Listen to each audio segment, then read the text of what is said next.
D'autres moralistes restent sensibles au prestige de la liberté, mais la conçoivent souvent en opposition ou en conflit avec la nature matérielle et biologique à laquelle elle devrait progressivement s'imposer. Diverses conceptions se rejoignent dans le même oubli de la qualité de créature de nature et dans la méconnaissance de son intégralité.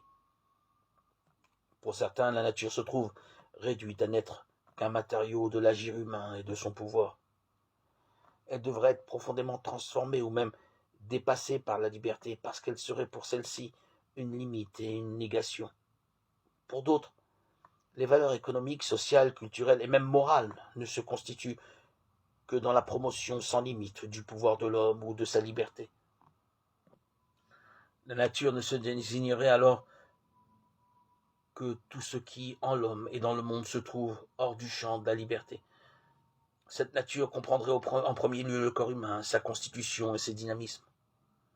À ce donné physique s'opposerait ce qui est construit, c'est-à-dire la culture en tant qu'œuvre et produit de la liberté.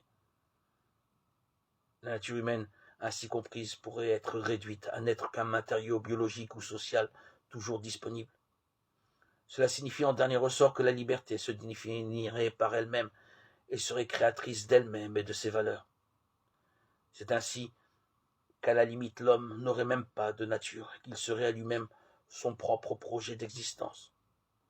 L'homme ne serait rien d'autre que sa liberté.